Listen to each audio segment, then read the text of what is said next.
and welcome to the annual Bells of Peace ceremony here at the National World War I Memorial in Washington, D.C. Our mission here is keeping faith with the American doughboy. It was 106 years ago that the godless fell silent.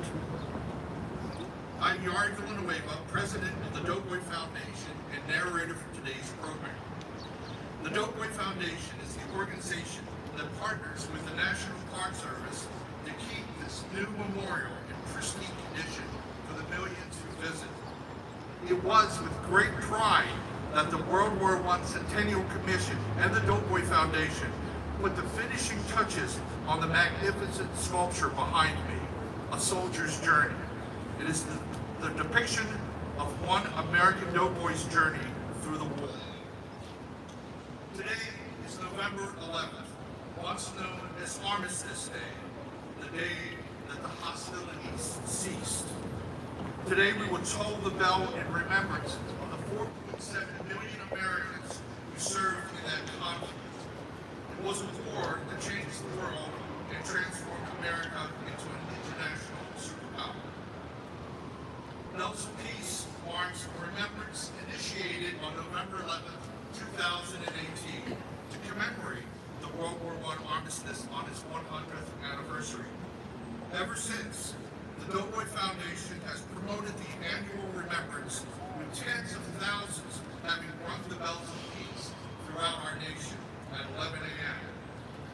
Today, that tradition is still being carried out, along with over 500 buglers around the country sounding taps at 11 o'clock as part of the national salute performed by our partner, Taps for Veterans.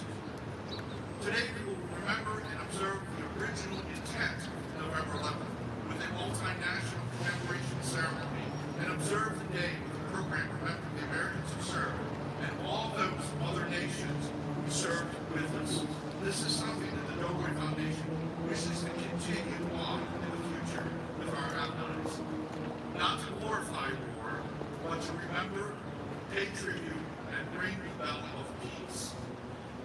We hope that this sounds throughout the world, and we hope that you will take time after the ceremony and reflect at our peace fountain right behind the sculpture. Now you may have noticed this morning there's a large contingent of our friends from France. We're honored to have everyone here. This year we are commemorating the bicentennial of the Marquis de Lafayette's visit to the United States. His visit in 1824 at the invitation of President Monroe came almost 50 years after France came to aid America in its quest for independence and is being celebrated throughout the United States with ceremonies and events sponsored by the American Friends of Lafayette. The French Embassy will hold a brief ceremony to honor individuals the award of the Legion of Honor, the French Order of the Merit. We will also honor today the work being done to award the U.S. Army women telephone operators known as the Hello Girls. We'd like to try to award them the Congressional Gold Medal. Speaking on their behalf will be the granddaughters of two of the original Hello Girls. And our main speaker today will be former World War I Centennial Commissioner, Mr. John Monahan. I must take this moment right now to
first Washingtonian to be awarded the Distinguished Flying Cross in World War I. And before I forget, we do have someone here who I noticed was looking at this sculpture very carefully. Her name is Andrea Weinzer. I got that right. She's actually the model for the nurse up here. Did you stand up? She's here. Well, it's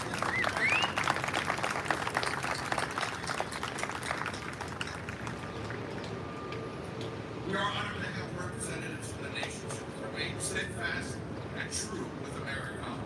We value and honor your friendship, and I thank you and the representatives from the other organizations who are here today with us.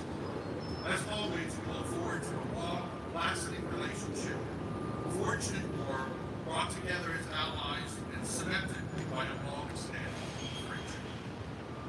At this time, I ask you to please rise and remain standing for the presentation of the colors by the Joint Service Color Guard from the Military District of Washington, and the playing of the Star-Spangled Banner, the retirement of the colors, and the invocation by Reverend Ann Williams.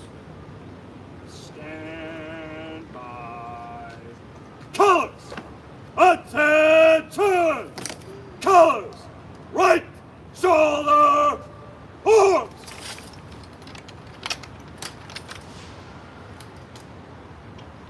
Colors ready, cut! Colors! Forward! March! Right! Right! Right! Right!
Right! Right! Right! Right! Right! Right! God was present in all times and in all places. Hear the prayers of all who live and serve in areas of conflict and answer the longing in their hearts. God, in whom we hope, help us to be the light in communities devastated by poverty, famine, disaster.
Thank you, Reverend Weatherall.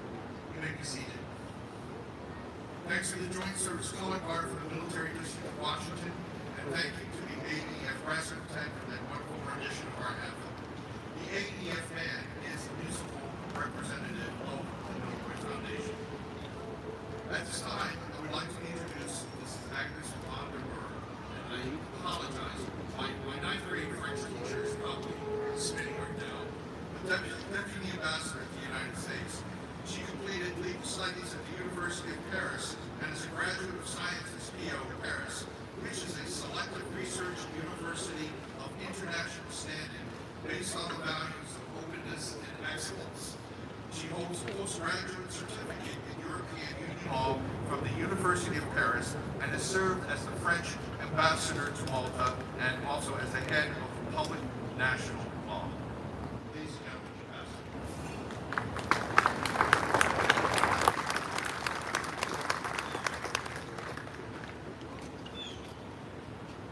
Presidents, dear American hosts, honorable representative of my country's General, ladies and gentlemen, as we gather today in front of the vibrant joy created yesterday in the great warriors, which is recognized in it is my distinct honor to express those tributes to those who gave their lives to defend the country.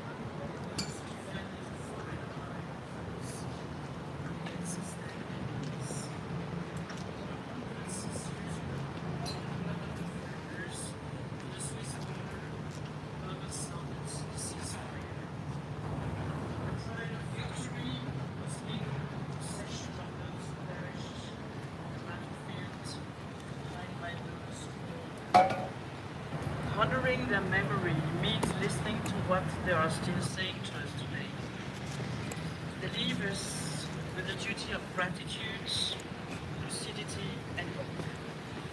Our gratitude for the sacrifice of these young soldiers to defend their homelands or their allies' homeland challenger. Our collective lucidity is at stake at a time when war is back in Europe soil and when great war soldiers whisper to continue defending peace. Our hope finally lies in that united we will prevail in defending our values. Representatives from allied countries attending the ceremony testified to the importance of these things, and I want to thank you again. In March 1918, General Pershing, commander of the American Expeditionary Forces, turned to General Foch and declared, "I have come to tell you that the American people would consider it a great honor if our troops were engaged in the present battle." Today, I stand here to express how grateful France remains for the support and sacrifices of the United States of America, what remains at the hearts in such dramatic times. This ceremony expresses what remains at the heart of our friendship. It was forged in the heat of the battle to preserve or regain freedom and fight for our common values. The alliance between our nations became allies was consecrated by the spilled blood of Lafayette Straw buildings 2.5 centuries ago, but also Pershing's a century ago and Eisenhower's 80 years ago, and we celebrated that in France with President Macron in August 2024. The medals that will be awarded in a moment are a testament of these enduring bonds. God bless America, vive la République et vive la France.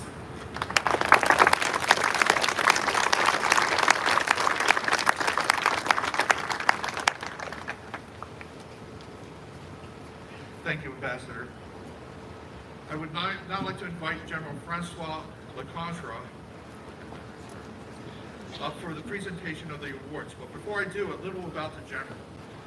General Lecointre graduated from the French Military Academy of Saucier in 1987 and served in the Marine Infantry. He took part in numerous combat operations in Africa, Iraq, and the Balkans. He served as the commanding general, 9th Light Armored Brigade, head of the military office of the Prime Minister, and chief of the French defense from 2017 to 2021. General now serves as the Chancellor of the Legion of Honor. General, please rise, everyone. And also, may I call the bugler up to the front? Thank you, sir.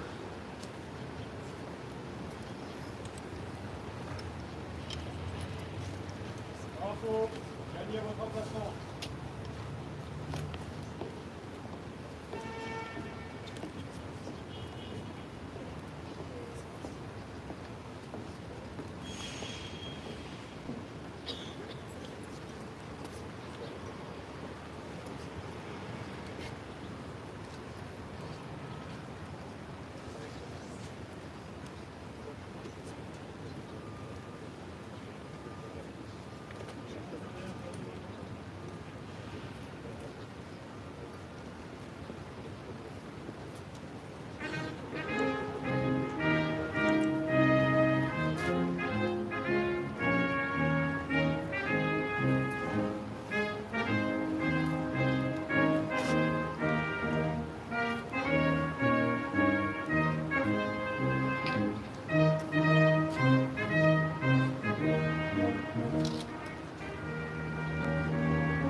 Madame SHGTUS, au nom du Président de la République et en vertu des pouvoirs qui nous sont conférés, nous vous faisons chevalier de la Légion d'honneur.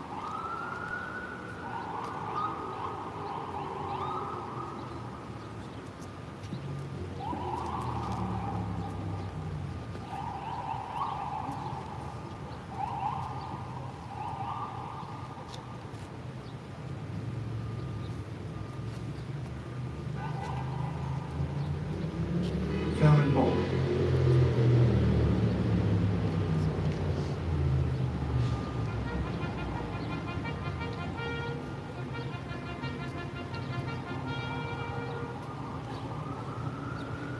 Ouvrez le banc.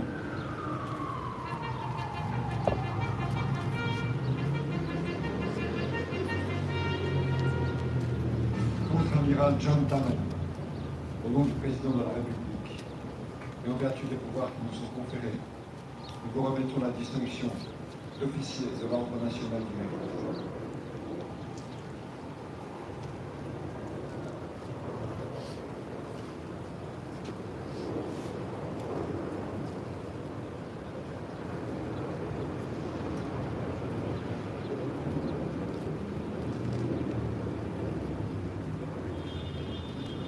Lieutenant-colonel Antoine Dupin-Aubin, au nom du Président de la République, et en vertu des pouvoirs qui nous sont conférés, nous faisons officier de l'Ordre national du Mérite.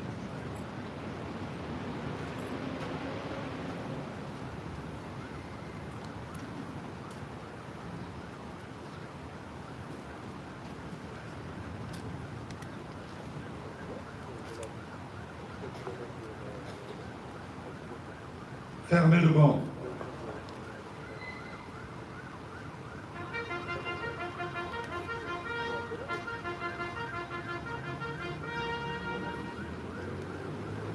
Monsieur Dazius, au nom du ministre des Armées, nous décernons la médaille de défense nationale avec la grave armée de terre.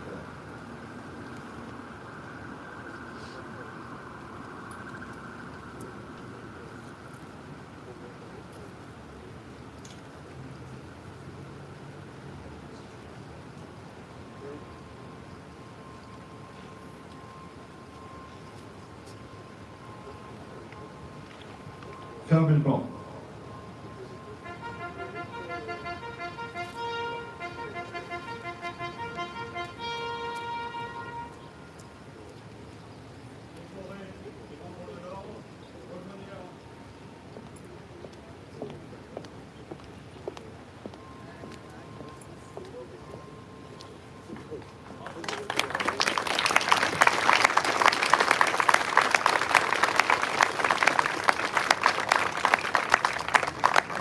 You may be seated.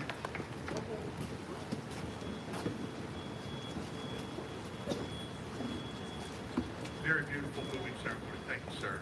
Honors. Today we recognize the Hullo Girls and their unique service to our nation. The Hullo Girls were over 200 bilingual women. They had to speak French to be part of this special unit. They served as World War I U.S. Army Signal Corps switchboard operators. Their service as telephone operators was as important to battlefield communication, and even General Pershing remarked on how they helped shorten the war by a whole year. Despite their service, including contributions at the headquarters and the front, suffering both hardship and injury, they were denied veteran status when they returned home.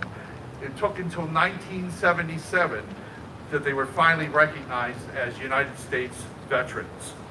The World War I Centennial Commission and the Doughboy Foundation have recommended them for a Congressional Gold Medal, and over the past 6 years worked very hard to bring the resolution to the floor of Congress. We hope that it will pass in this session of Congress. There's a short time left, short window, but there is enough sponsorship from members of Congress. All we have to do now is get it to the floor. The Foundation and myself would like to recognize at this time Mr. Chris Christopher, United States Navy Captain retired, for his tireless efforts over the 3 Congresses, that's over 6 years, to ensure that these women are recognized. Chris, please stand up to be recognized. There it is.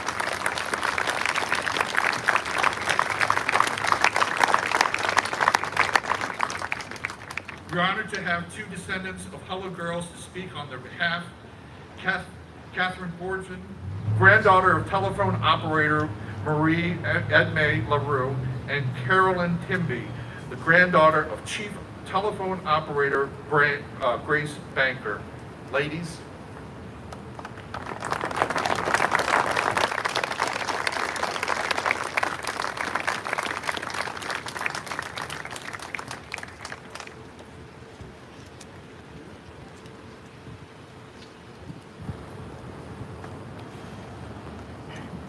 Good morning, everyone. I'm going to tell you a little bit about my grandmother, who was born in Montreal, Quebec, Canada, in February of 1895 to Joseph Hilaire Leroux and Blanche Yvonne Héroux. When she was a child, they moved to Providence, Rhode Island in 1910, where she studied at the Rhode Island School of Design at 15 years old. The death of her father in 1911 changed the course of their lives. Her mother remarried an American and moved to Philadelphia, Washington, D.C., and then eventually to Maryland before her death in 1940. I surmised during this time period of 1911 to 1917 that Edme pursued her music studies through the school, a music school called École du Chant Plamondon-Michaud, established by Arthur Plamondon, who was a famous French-Canadian tenor, and his first wife, Alice Michaud, a famous French soprano. According to a newspaper article, as a student of this music school, Edme had won a scholarship, which was sponsored by the French government, to study in Paris, but the war interrupted his plan. Nevertheless, she found another opportunity. She answered an ad in an American newspaper to become a bilingual telephone operator in the U.S. Army Signal Corps. Out of a total of 7,600 applicants, 223 bilingual women were selected, vetted, and then trained by AT&T as operators. The U.S. Army trained them in basic military drills, procedures, and etiquette. Edme was 23 years old when she was sworn into the U.S. Army Signal Corps. She put on her uniform and was assigned to Unit 4. The U.S. Army muster rolls of 1918 listed her guardian as Arthur Plamondon, her music instructor. In June of 1918, Edme and her unit boarded the USS Lapland in Hoboken, New Jersey, bound for France, sailing through the dangerous waters patrolled by German U-boats.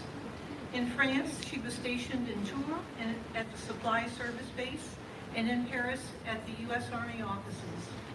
She was now working as a hello girl, handling calls about classifying tactical battlefield communications in English and French, any time of the day or night, under any kind of circumstances. After her discharge in 1919, she was 24 years old and a civilian once again. She decided to stay in Paris to resume her music studies. By then, Monsieur Plamondon was also in Paris. He played a significant role in her life for the next 20 years as a teacher, mentor, and friend until 1939, when she had to flee Paris with my mother, who was 4 years old, before the Nazi invasion in the fall of Paris. Edme went to Saint-Tropez for about 2 years. Then somehow, she and my mother made it to Lisbon, Portugal, and managed to gain passage on the SS Excalibur for New York City in December of 1941.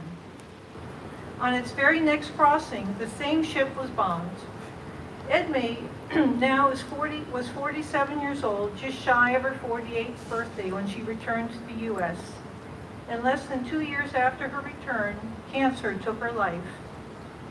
She never lived to know the outcome of World War II or to see her 50th birthday. My grandmother was proud to serve her nation as a soldier in World War I, but when she died in 1945, she did not receive any veterans recognition or benefits, and was laid to rest in an unmarked grave in Fort Lincoln Cemetery in Brentwood, Maryland, about 5 miles from where we sit right now. I was pleased that on May 3rd of this year, her service was finally marked appropriately with the installation of an official Veterans Administration grave marker.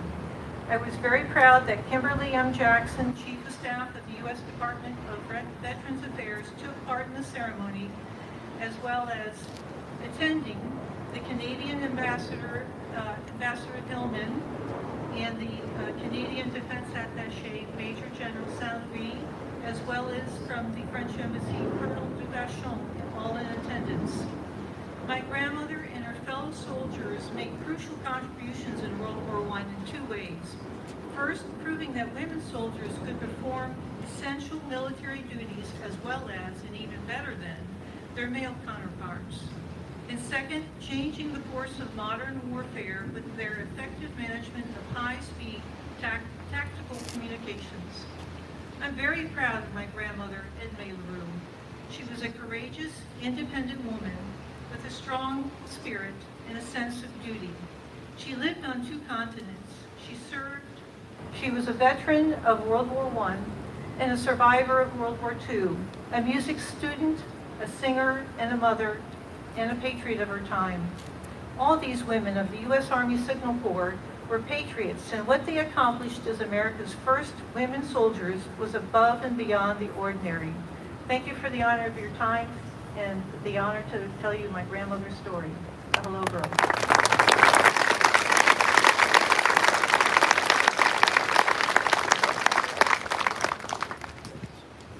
Good morning. My name is Carolyn Tindy, and I am the granddaughter of Grace Banker. My grandmother, Grace Banker, was the chief operator of the first unit of the U.S. Army Signal Corps telephone operators to sail to France in World War I. The women women were popularly known as the Hello Girls. Grace was born in 1892 and raised in Passaic, New Jersey. She had an adventurous spirit, excelled in school, and had a strong faith in God. She attended Barnard College and majored in French and history. Upon graduating, she landed a job at AT&T headquarters in New York City as a switchboard instructor. In 1917, Grace was among the first to respond to General Pershing's urgent request for bilingual telephone operators. She became operator of the first unit and led these pioneering young women overseas. Upon arrival in France, Grace was ordered to Chaumont as General Pershing's headquarters. The women excelled at the switchboard and quickly earned the respect of the officers of the Signal Exchange. After a few months, the women were eager to be sent closer to the war front as they knew speed and efficiency at the switchboards would mean lives saved on the battlefields.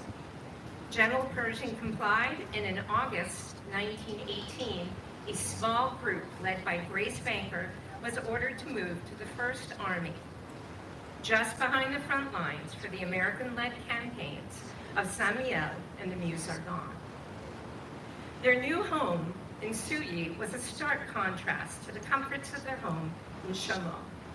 The women lived in primitive conditions with leaky barracks and often freezing temperatures. Here the women worked the operations boards around the clock.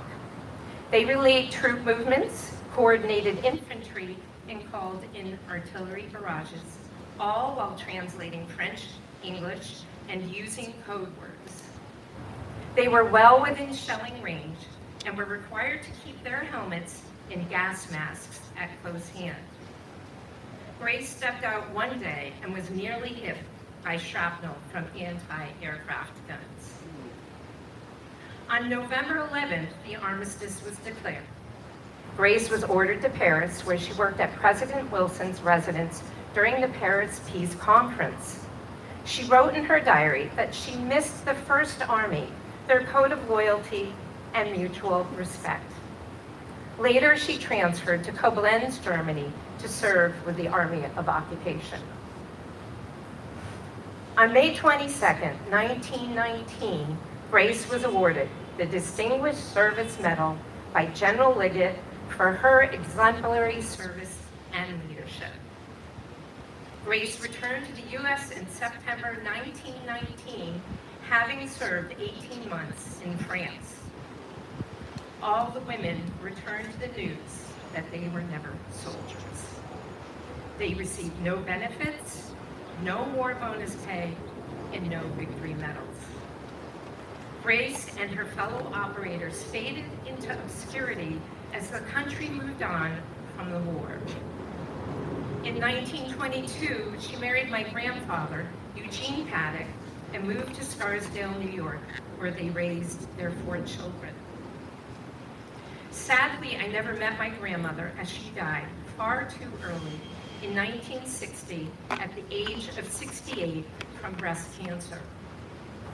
Grace died 17 years before Congress recognized the Hello Girls as veterans.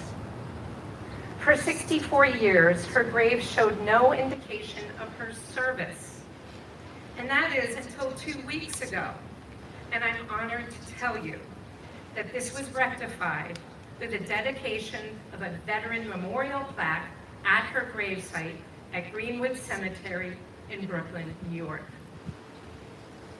I am proud of my grandmother's service. I am inspired by her courage, her leadership, and strong sense of duty to her country. She was a loving daughter, sister, wife, mother, and grandmother, and an American hero. In closing, I'd like to leave you with an entry from her diary, written exactly 106 years ago today on Armistice Day. The French boys said au revoir tonight. Corporal Lagueche and Sergeant Alexander shook hands all around, wished us all sorts of good luck, and turned to go. At the door, Legesh turned again. Putting his cap over his heart, with a quick French gesture, he said once more, "Au revoir, mademoiselle," and he was gone. Thank you so much for allowing me to share my story.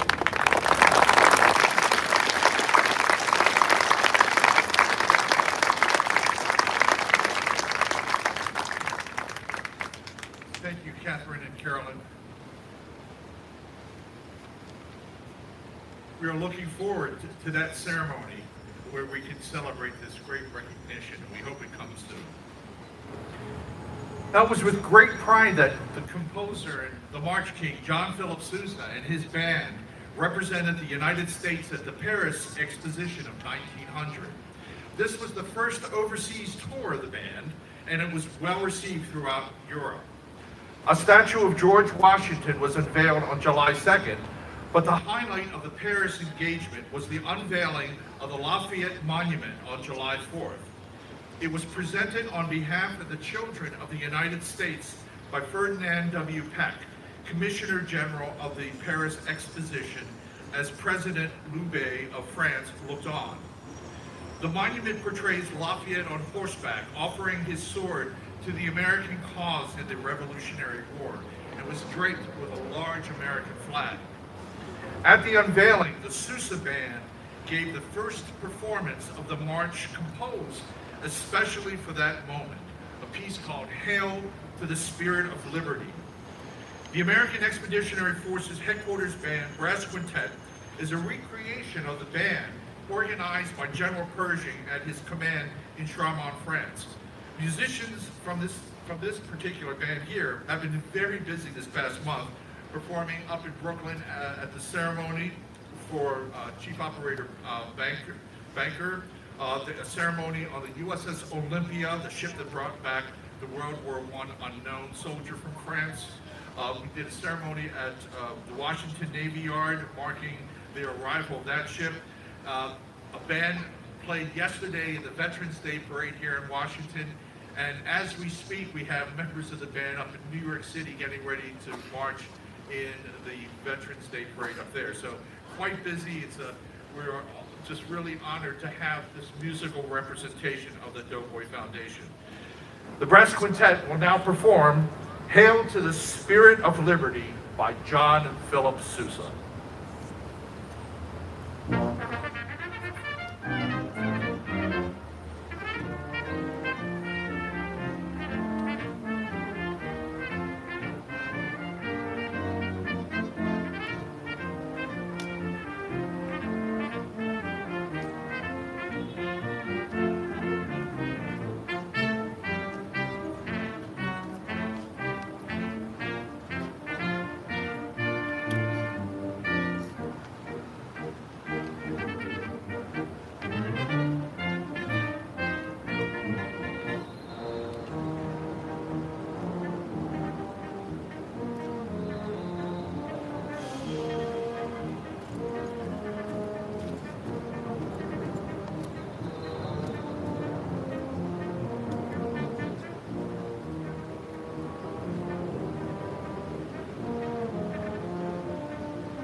Thank you, American Expeditionary Forces Brass Quintet, for that fine rendition. It is now my honor to introduce United States World War I Centennial Commissioner, Mr. John Monahan. Commissioner Monahan is a 20-year veteran of the United States Army. He served in uniform both as an enlisted soldier and as an officer. His military career was wide-ranging, including duties as a rifleman, tank company commander, foreign area expert, staff officer, linguist, and arms control inspector. He holds a bachelor's degree in European Studies from Cornell University. Since his retirement from the Army in 1995, Mr. Monahan has been active in Veterans Affairs and leadership at both the local, state, and national levels, including the American Legion. And he served as commissioner with the United States Centennial Commission from 2017 to 2024. And I can see he's in the Army because he did a flanking maneuver around.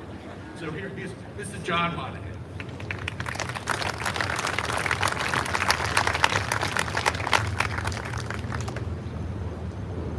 Good morning, all.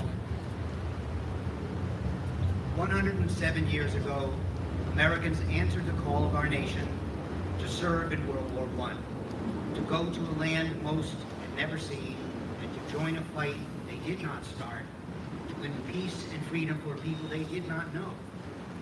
More than 116,500 of them never returned. The cataclysm of the First World War changed the world. Millions perished. Empires fell. The political, social, and moral fabric of Europe was torn completely asunder. War became industrialized, systematized, mechanized, resulting in death and destruction on an unprecedented scale. America emerged on the world stage, making a decisive contribution to the outcome. The Great War was the hinge upon which turned the history of the 20th century. This magnificent memorial pays tribute to those who served and sacrificed in that conflict. It celebrates the American spirit, the spirit of the doughboy, his courage, character, and fidelity to American ideals. That spirit, forged in the crucible of combat, which dramatically influenced the attitudes and values of that generation. The soldier depicted in bronze is the archetypical citizen soldier, the lineal descendant of the Minutemen, aware of his civic responsibility and embracing it.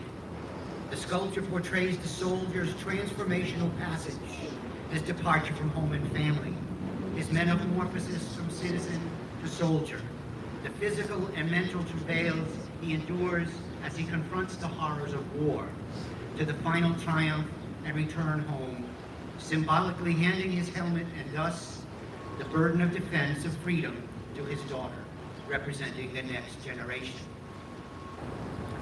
The war unalterably changed the doughboys who fought it. In their post-war life, they sought to return to normalcy, but also to harness their sense of comradeship, energy, enthusiasm, and public spirit to strengthen our nation. Permit me to read a World War I Medal of Honor citation. Quote, on October 6, 1918, Lieutenant Harold Gutler, 50th Aero Squadron, U.S. Army Air Service, pilot in command, with his observer, Second Lieutenant Erwin Bleckley, 130th Field Artillery, 35th Division, his observer, took off late in the afternoon on their second sortie to drop supplies to a battalion of the 77th Division, which had been cut off by the enemy in the Argonne Forest. This was the famed Lost Battalion, commanded by Major Charles Whittlesey. Having been subjected on the first sortie earlier in the day to violent fire from the enemy, they tried on their second attempt to approach at an even lower altitude in order to deliver the packages more precisely on the designated spot.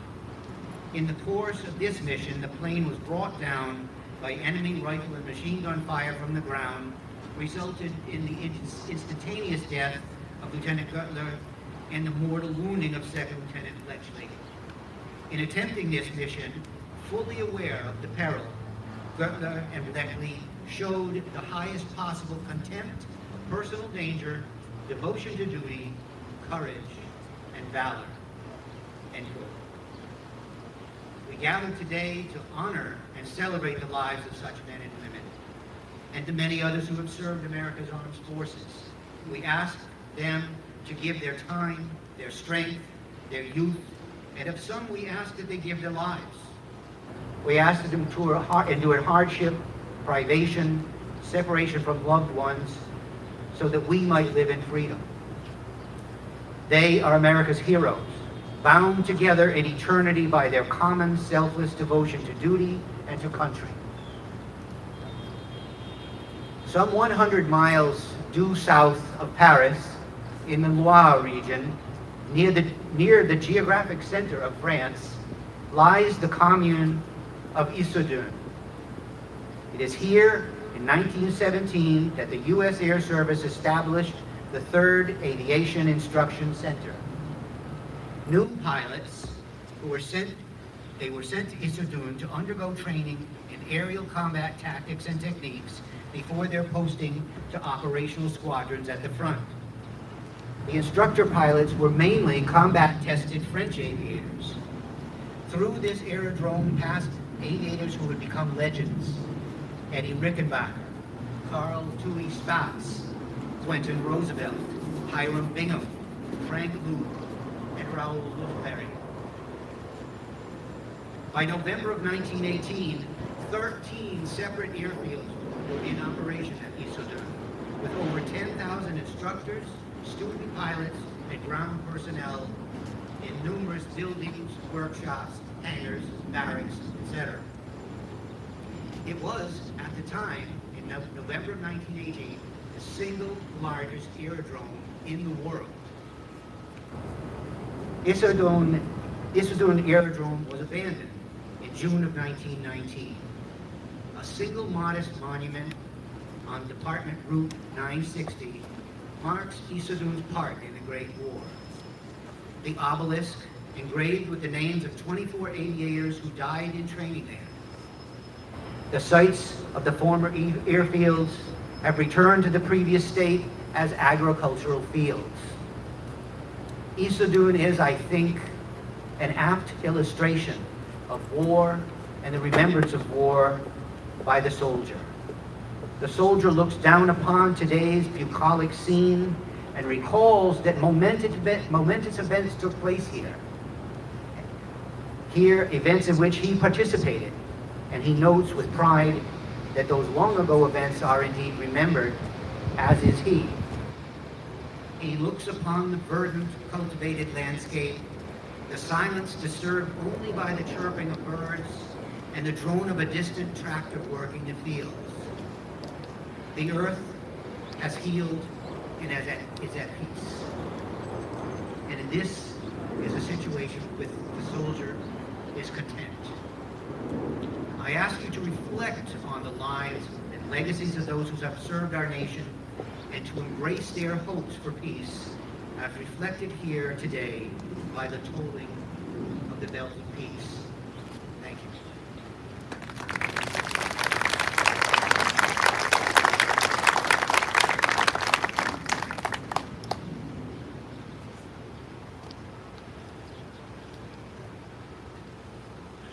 The poem, "The Young Dead Soldiers Do Not Speak," was written by American poet and writer Archibald MacLeish. MacLeish studied English at Yale University and law at Harvard University. He enlisted in and saw action during the First World War and lived in Paris in the 1920s. He served as the Librarian of Congress also. The poem represents and presents a haunting elegy to fallen soldiers, conveying their posthumous message from the silence of the grave. The poem's style is simple, yet powerful, allowing soldiers' voices to echo in the minds of its readers, demanding remembrance and reflection. And it was chosen to be inscribed on our peace fountain, which is behind the soldier's journey. At this time, we would like to invite Mr. Dan Dayton, co-chair of the Doughboy Foundation, to read the poem. This will be followed by the tolling of the Bell of Peace by National Pershing Rifle Cadet Josh Rogers.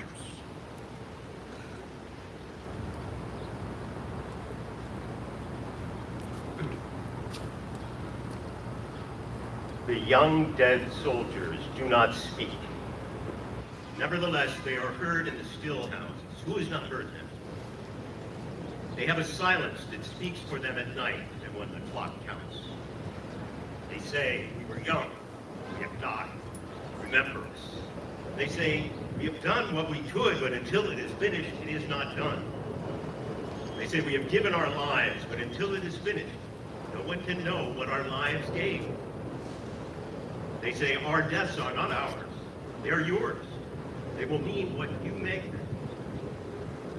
They say, whether our lives and our deaths were for peace and a new hope, or for nothing, we cannot say. It is you who must save us. We leave you our deaths. Give them their meaning. We were young, they say. We have died. Remember us.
At this time, we ask representatives of embassies and organizations to come forward as I call your name to present a wreath to be placed at the base of the sculpture. After the last wreath is presented, I'll ask everyone to stand and we'll honor those with the bugle calls. For the Doughboy Foundation, Mr. Dan Dayton and Ms. Denise Van Buren, co-chairs of the Doughboy Foundation.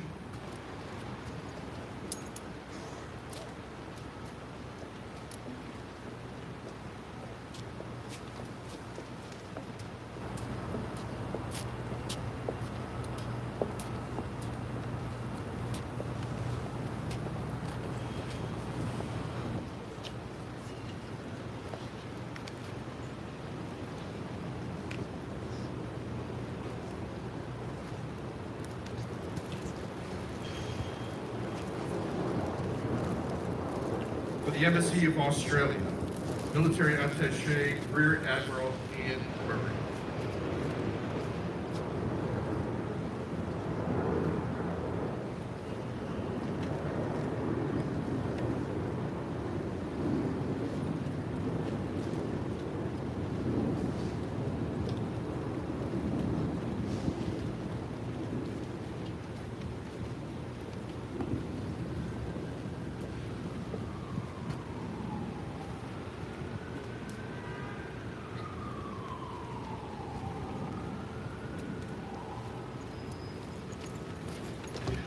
For the Embassy of Belgium, Ms. Maite Morin, representing Chargé d'Affaires, Mrs. Sophie Karlshausen, accompanied by Chief Warrant Officer Sebastian Van de Velde.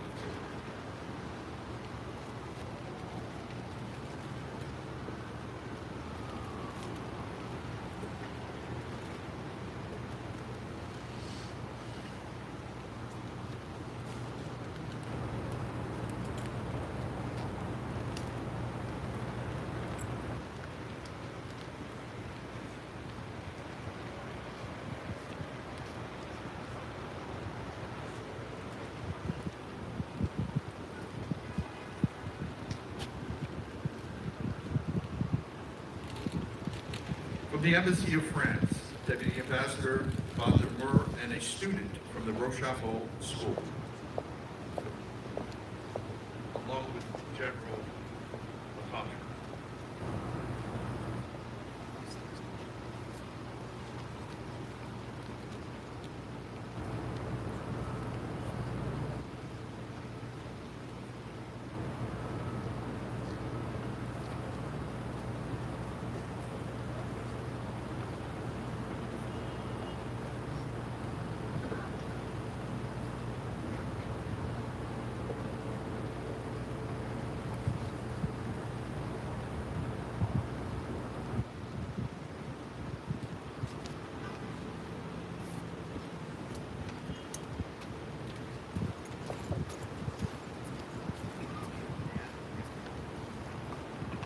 We're going to go just a little out of order. The delegates from the Embassy of Serbia, you would like to present your wreath at this time? I believe it's on the end. Thank you.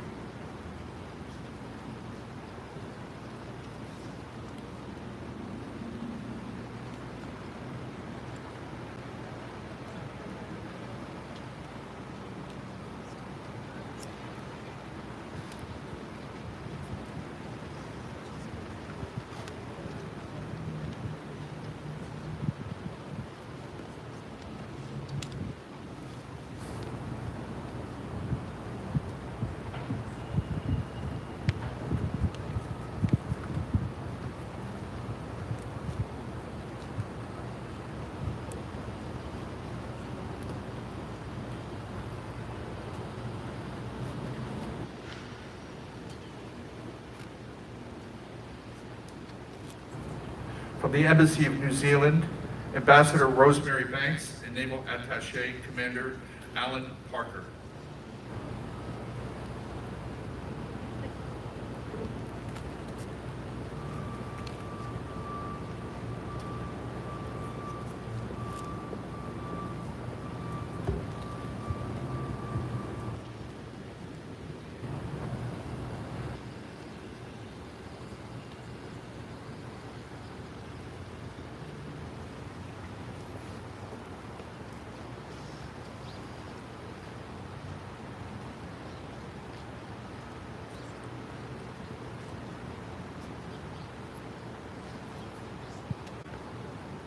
For the American Gold Star Mothers, President Mrs. Patty Elliott.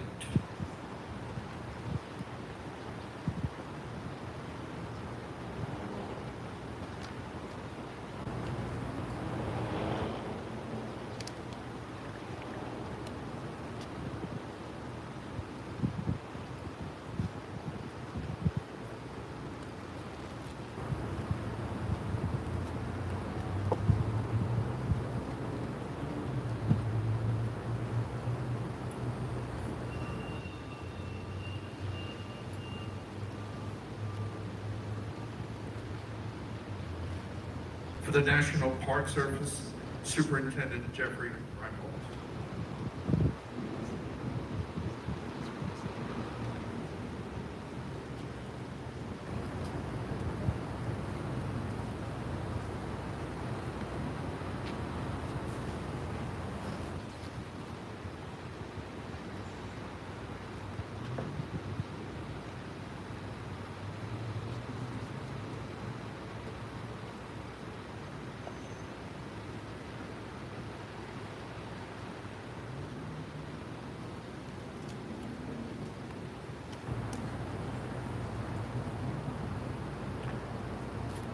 For the Military Order of World Wars, Captain Retired Edward Gant.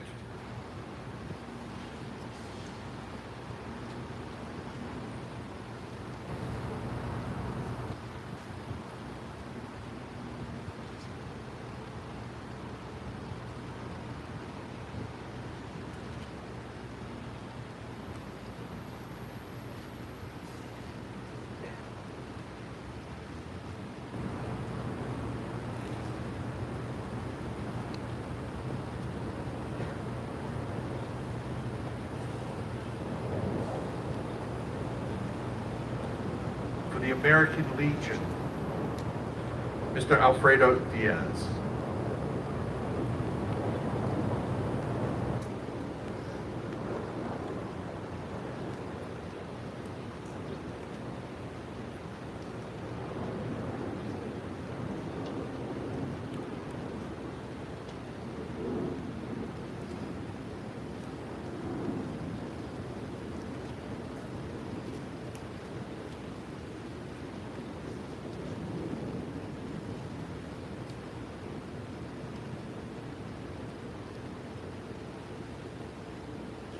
the National Pershing Rifles Cadets Logan Boland and Keith Myers.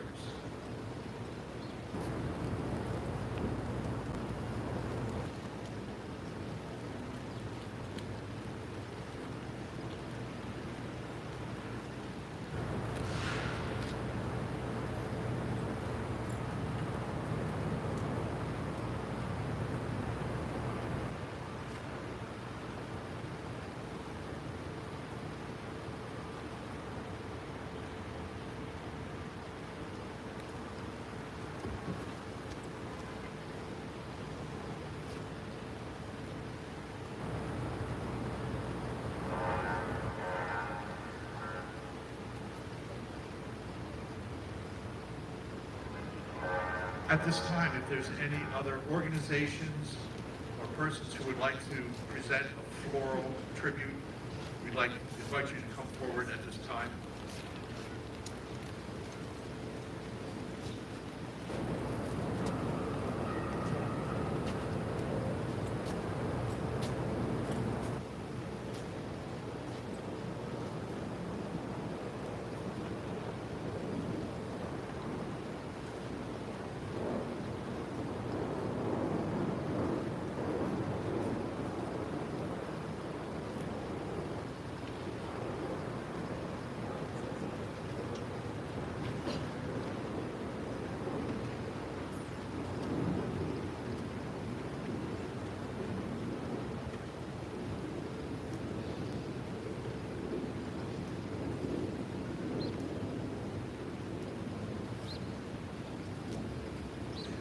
Please rise for honors as we remember those who gave all for their nations.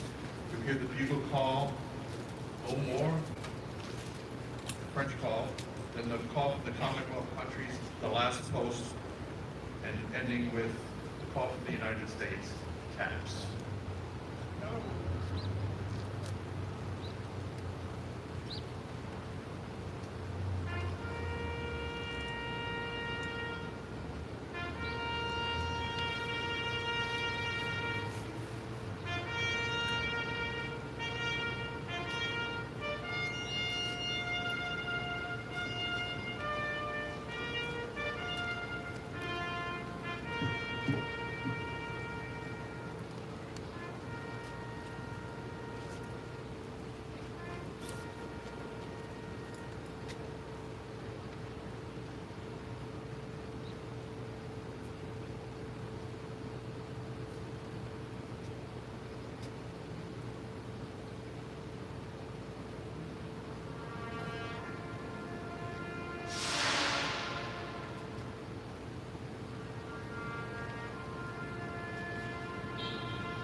Milo from the Baltimore Symphony Orchestra, Mark Taylor from the Museum of Independence, and Kevin Paul from the Doughboy Foundation.